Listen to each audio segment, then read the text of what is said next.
So hello guys, मेरे new video में आपको स्वागत है। इस वीडियो में बात करूंगा फाइनेंस रिलेटेड। इस वीडियो में बात करूंगा तो जो भी डाउट्स रहेगा आप मुझे कमेंट सेक्शन में पूछ सकते हो।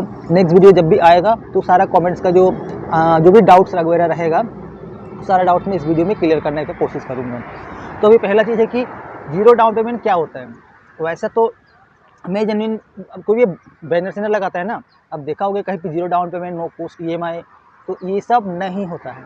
ये सब एज ए मार्केटिंग होता है। कोई भी आपको जीरो डाउन पेमेंट में प्रोडक्ट नहीं दे सकता है। ये पहले आप लिख के रख लो। जब भी आप कोई शॉप में जाते हो, ठीक है, आप कोई शॉप में जाओगे आपको तो अच्छे से वेलकम किया जाएगा ना, क्योंकि जो डीलर है, डीलर चाहता है कि मेरा माल का सेल हो। वहाँ पे जो सेल्समैन है वो चाहता है कि प्रोडक्ट का सेल हो, उनका टारगेट होता है। तो कोई भी दुकान में ऐसे ही बिना नॉलेज का आप फाइनेंस में अगर कोई प्रोडक्ट ले रहे हो आप सावधान हो जाओ। इसका रीज़न ये है कि आपको 2 मिनट नहीं लगेगा आपको ठग देने में। आपको 2 मिनट में लोग आपको ठग सकते हैं। फाइनेंस में आपको 2 मिनट में लोग ठग सकते हैं।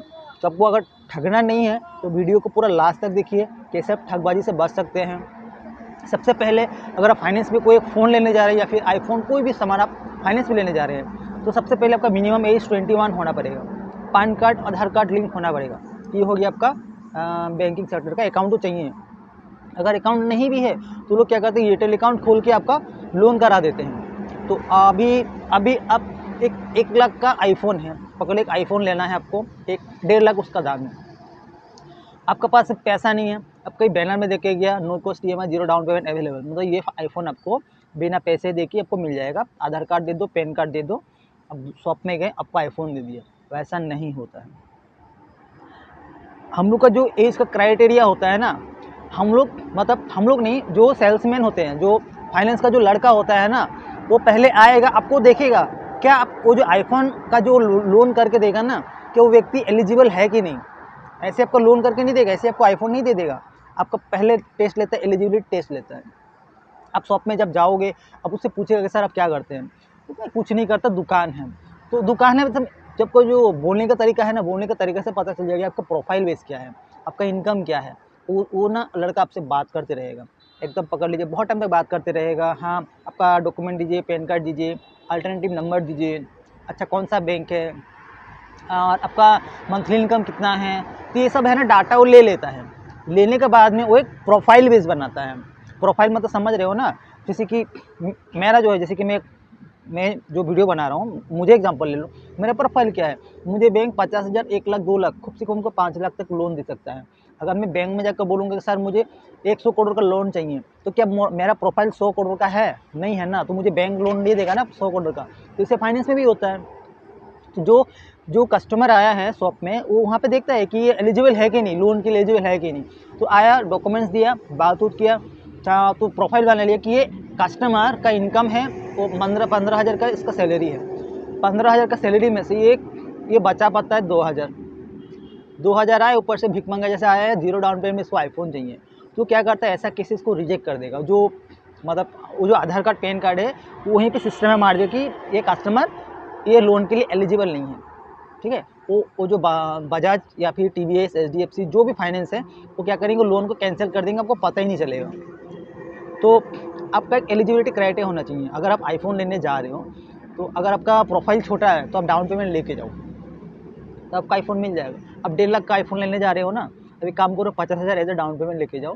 हाँ सर, मैं डाउन पेमेंट तो 50,000 लेके आया हूँ, अब देखो चेक करके देखो, अगर 50,000 का डाउन पेमेंट में फ़ोन आ रहा है, मतलब पकड़ लीजिए 50,000 डाउन पेमेंट हो गया, उसका EMI भी तो कमाना पड़ेगा ना। वो 15,000 का सैलरी में वो 10,000 थोड़ी ना इंटरेस्ट EMI देने सकेगा, तो उसका EMI भी घटाना पड़ेगा। तो वो स्कीम निकाल के देखता है, 24 महीने की स्कीम देखेगा, 20 महीने की स्कीम देखेगा। वो स्कीम अगर उसको मिल गया, बोलेगा हाँ हाँ ये 3,000 की EMI मेरे लिए एलिजिबल है, तो 50,000 का डाउन पेमेंट उसका हो गया और उसका 3,000 उसका EMI हो गया। कितना महीना होगा, वो सेल्समैन ही उसको बोलेगा, फाइनेंस वाला ही उसको बोलेगा कि आपको 3 साल का होगा, 2 साल का होगा या फिर 1 साल का होगा। तो ये हो गया प्रोफाइल बेस हो गया। अब कोई भी अचानक से मतलब लोन कोई भी किसी को देता है ना, तो उसका क्या होता है प्रॉब्लम, जो लोन देता है उसका भी होता है, उसका टारगेट होता है, टारगेट बेस अपना लोन कर दिया, बाद में जाकर वो सब क्या चलाता है, कलेक्शन वाला उसको प्रेशर देता है कि तुम इसको क्या दे के सामान दिया है। जैसे आप देखा है ना, स्कूटी, बाइक कलेक्शन वाला खींच के ले जाते हैं। तो सेम टू सेम छोटा फाइनेंस में भी होता है, कंज्यूमर लोन में भी होता है, जो प्रोडक्ट एगेंस्ट लोन होता है उसमें भी कलेक्शन का लोग होता है। वो लोग कंप्लेन कर देता है कि ये कस्टमर कमाता ही नहीं है, इसका कुछ दुकान ही नहीं है, कुछ अच्छा इनकम सोर्स नहीं है, इसको लोन दे दिया, इसका क्या प्रोफाइल लेके इसको लोन किया है। तो वो प्रोफाइल बेस होता है। अगर आप फाइनेंस में आए हैं तो डाउन पेमेंट क्या होता है, डाउन पेमेंट तो आपको 100% आपको डाउन पेमेंट दे के ही प्रोडक्ट लेना चाहिए। हमेशा याद रखना, अगर आप शॉप में आए हैं, अगर फाइनेंस वाला लोग बोले कि सर आपका 5200 डाउन पेमेंट है, उसको 5200 ही डाउन पेमेंट दो, कम आया कम दो, ज़्यादा दो। बट हाँ, एक बार फाइनेंस में लोग है ना, आप वो जो होता है ना मायाबिनी का जाल है, फाइनेंस का जो मायाबिनी जाल है ना, उस जाल में आप एंट्री करिए। एक बार फाइनेंस में घुस गए, आपका जो बैंक डिटेल्स, आधार डिटेल्स, पैन डिटेल्स आप सिस्टम में दे दिया, फिर क्या एक प्लस पॉइंट है फाइनेंस में लेने से, क्या होता है आपका सिविल का ग्रोथ होता है। अगर आपका सिविल ठीक रहेगा ना, तो आप कहीं पे भी लोन वगैरह लेने जाओगे तो उसमें आपका हेल्पफुल रहता है। तो इसलिए फाइनेंस में लेना चाहिए और नहीं भी लेना चाहिए। दो ऑप्शन बोल रहा हूँ। अगर आप एलिजिबल हो फाइनेंस के लिए, आपको सिविल आपको मायने रखता है, तो कोई भी प्रोडक्ट का फाइनेंस कर लो। अगर आपको सिविल से कोई लेन देन नहीं है तो केस में ले लो। तो ये बात हो गया। अभी दूसरा बात हो गया, मैं आपको बताने जा रहा हूँ कि ये जो फ़ोन लॉकिंग का सवाल है ना, तो आप सुने होगा ना कि EMI नहीं देने से फ़ोन लॉक हो जाता है। तो भाई फ़ोन लॉक नहीं होता है, फ़ोन लॉक जो लॉक आता है ना कम्प्लीटली बंद है, ये RBI के गाइडलाइंस में नहीं है। अगर आपका फ़ोन लॉक होता है तब कंज्यूमर कंप्लेन कीजिए। कंज्यूमर जो हेल्पलाइन होता है ना, जागो ग्राहक, जहाँ को गूगल में जाके कंज्यूमर कंप्लेन कीजिए कि देखिए मेरा फ़ोन को दूर से एक्सेस किया जा रहा है। यहाँ पे अगर आपका फ़ोन में ब्लॉक बाय एडमिन लिखा आता है, रीसेट मारने के बाद में, या फिर वहाँ पे देखना अगर एडमिन लिखा आता है ना, तो मान लीजिए आपका फ़ोन का जो एक्सेस है कोई और चला रहा है। फ़ोन आप फ़ोन चला रहे हो, आपका फ़ोन कॉल मैसेज सब हो जाएगा, जब किस्त देने का टाइम में फ़ोन लॉक हो जाएगा। तो इस चीज़ से आपको बच के रहना है।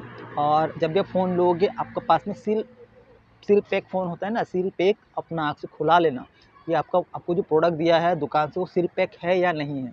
तो सील पैक होना बहुत ज़रूरी है। तो ये हो गया फाइनेंस से रिलेटेड बात। अगर आपको कुछ डाउट है फाइनेंस से रिलेटेड तो हमसे पूछना और कमेंट करके बताना, और मिलते हैं नेक्स्ट वीडियो में, तब तक के लिए बाय।